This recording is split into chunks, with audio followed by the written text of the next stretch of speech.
She walked across my side yard with pruning shears and a smile like a verdict. By sundown, SUVs had pulled up. By midnight, my mast was leaning and my radio silence was an emergency. This isn't about an antenna. It's about one person deciding who gets to be safe, and what happens when they take the law into their own hands. Saturday morning in Sycamore Ridge smells like a postcard: cut grass, frying toast, sprinklers ticking in cut glass rhythm. Little things make a neighborhood feel like a waking organism: the hum of an old lawnmower, a dog's interrupted bark, the distant clatter of a newspaper against a driveway. I had a mug in my hand and a headset half on my ear when the rig hiccuped, a single, clinical pop, and then the room leaned into a sound I'd never liked, a silence that felt deliberate. My screen froze in the middle of a sentence with a rancher out west.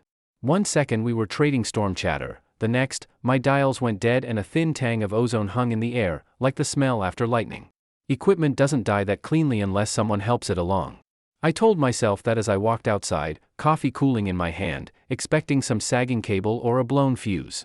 She was crossing the yard, purposeful as a headline: Mara Pierce, HOA president, chin up, bob clipped, pruning shears like a prop on a stage. She crossed the grass like she owned the sunlight. In her hands, the shears closed on a length of coax, clean, efficient, surgical. My wires dangled like a vein that had been cut. "That's a violation," she said before I could find my voice. Her eyes were bright with the certainty of someone used to the room bending to her opinion. "You were warned about unauthorized installations." I looked at the limp cable, the shears, then at her. "You know cutting licensed communications is federal law," I said. Her jaw tightened and she clicked the shears shut like she was ending a sentence I wasn't allowed to finish. There are moments in ordinary mornings that mark you.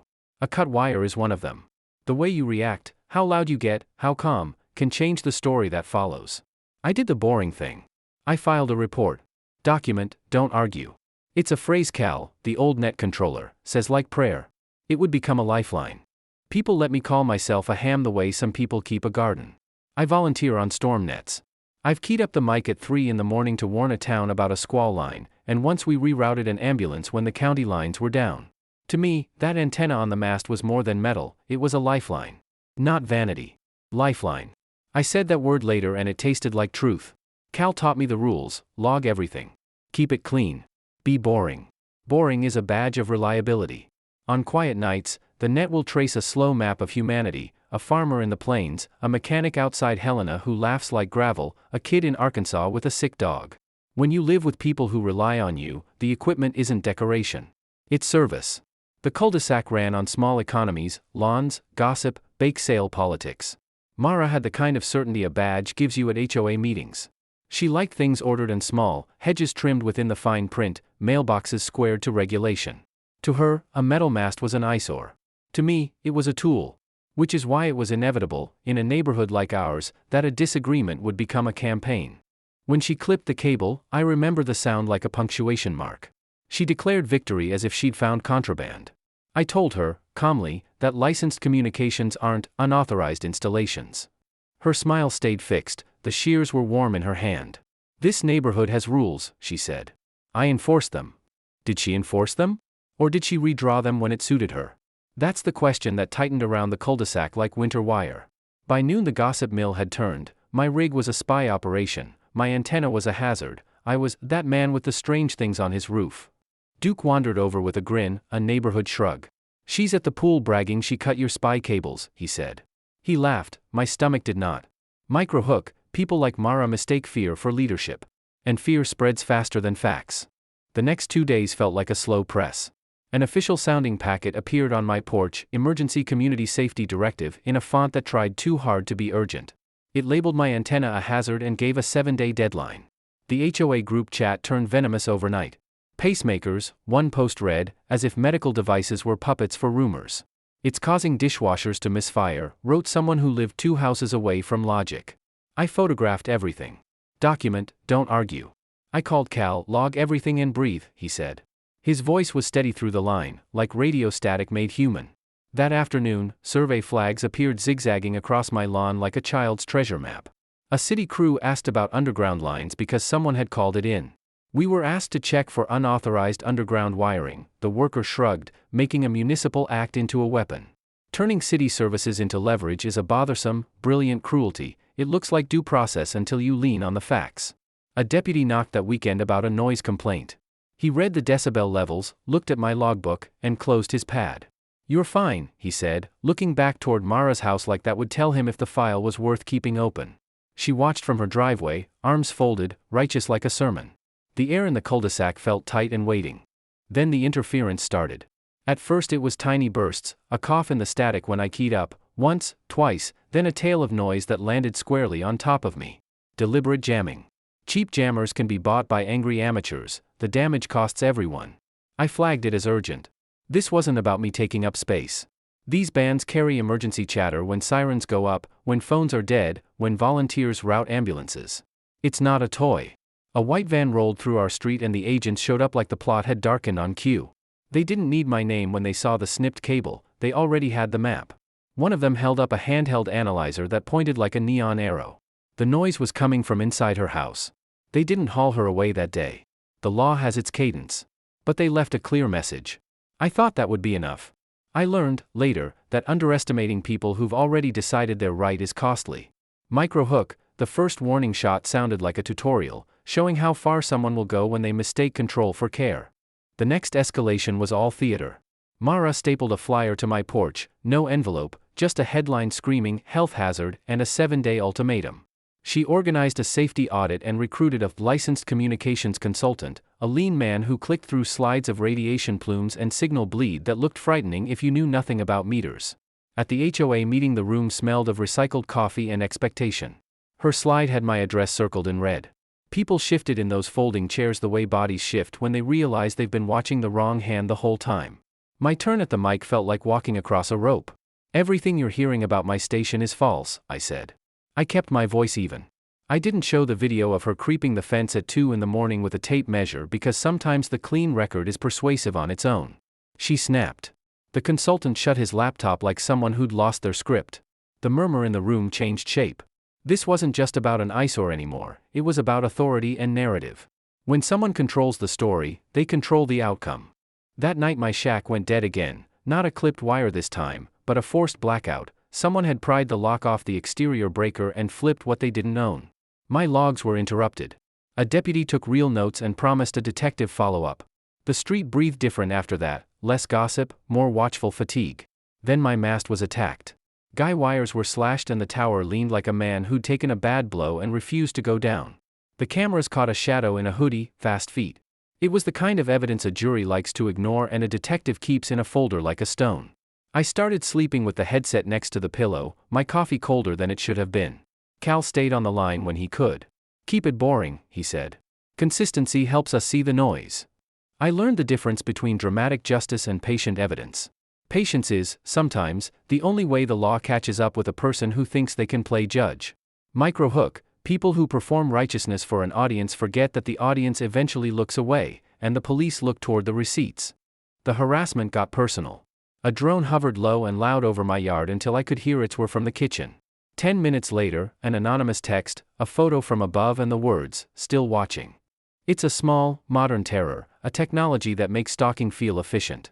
I saved the image into a folder that became my weird scrapbook of indignities. A man in a pressed polo came to my porch saying he'd been retained by the HOA for a safety check. I filmed him and told him to leave. His eyes flicked to the lens like he wanted to memorize my face. Unmarked cars popped up at odd hours, a temporary antenna by the community center that looked like a lazy prop. People who wanted to push boundaries were patient, and patience is a kind of trap. When the interference pushed into restricted bands, a quick, dirty burst that tells other transmitters to listen, the mobile units tilted like compass needles. Agents moved on a rental 2 houses down from Mara. The door opened and equipment walked out, transmitters with heat scars, a rack that looked like it had been running too hot, cables still tangled on a laptop. A man in cuffs followed, his face telling a whole past of bad decisions. It was the trace that builds cases. Then the attempt to destroy the mast bottomed into realness. I saw movement on cameras, 3 figures slipping over the back fence at 3 in the morning. They were human in the way a deer is not, precise, quiet, intent. They carried a duffel toward the mast. One produced a cutter, another, a canister that smelled of gasoline on playback. I called 911 and the agent whose number I'd saved like something sacred. Law enforcement moved like dancers who'd been rehearsing this choreography, because they had been. 2 suspects scattered. The third almost made it when the porch light found her face and there was no pretending. It was Mara. She tried to stand taller than she felt. "I'm protecting my community," she said. No one made room for that performance. They read her rights. My coffee had gone cold in my hand, and I watched with a kind of stunned exhaustion as neighbors raised their phones and filmed the surrender that would become a headline in our small world. Microhook, you think the worst will be loud and cinematic. Most of the worst is neighborly and small and happens under streetlights. Arrests followed like a calendar catching up. The rental storage unit yielded the rest of the equipment, the pricey toys that make a misdemeanor into a felony with a few signatures on forms. Mara's online accounts quieted for a while and then re-emerged with a new handle, same cadence, different handle, claiming persecution and secret cabals. People who'd cheered on her public performances looked sheepish when the receipts hit the table. Some shuffled the other way when asked to sign statements, others came forward with video and voicemail logs. At the detective's office, I sat with a man who smelled like old paper and steady jobs. He flipped through my logs and nodded. "You kept it boring," he said. That made all the noise into evidence. The word boring had never felt so heroic. In courtrooms and precincts, patience is ammunition. It takes the small things, dates, times, audio files, and makes them undeniable. When Mara showed up in the booking photos later, the certainty was still there but muted, a kind of brittle armor. She had run out of theater and found, instead, a ledger. Authority without accountability is loud and flimsy. Authority paired with receipts is quiet and final. The week after the arrests, the cul-de-sac felt different, not healed, exactly, but less electric. Lawn mowers returned. Kids argued about rules they'd invented 5 minutes earlier. The HOA sent a bland newsletter about approved mulch and the board put out a statement about respecting federal law. I sat on my porch with Duke and watched a pair of hawks ride a thermal past the water tower until they were pencil tips against the sky. I thought about what winning would even look like. Duke offered a 6-pack like a consolation prize and said, "You won." But what had I won? The right to sleep without a drone buzzing the roof? The right to turn the mast back upright? I told him I hadn't lost the way she wanted. That felt like an honest victory. What stuck with me wasn't the headlines or the arrest. It was the small choices that led to the finish, choosing to document instead of yell, choosing to be boring instead of theatrical, choosing to trust professionals even when it feels like their pace is slow. Those decisions were the mortar that held a quiet house together while a neighbor tried to burn it down with performance. There's a thing detectives learn about people who escalate: they start with story and end with tools. The detective showed me the timeline, call logs, spectrum sweeps, a rental with shipping invoices, the drone footage, the text image. He didn't need to make me feel vindicated, the paperwork did that. "We don't arrest for being loud," he said. "We arrest for evidence showing intent and action." That felt less like moralizing and more like a law doing the thing it exists to do. 2 months into the noise, I sat in a dim room across from a counselor because I couldn't stop replaying the porch light finding her face. "You looked scared," she said, more observation than accusation. "What was the part that kept sinking into you? What if I'd yelled?" I asked. What if I'd tried to shame her in public? Would that have made this better or worse? She smiled a little, the kind that comes from seeing patterns. "You did the thing people don't want to do. You stayed paper clean. You let the professionals collect the receipts.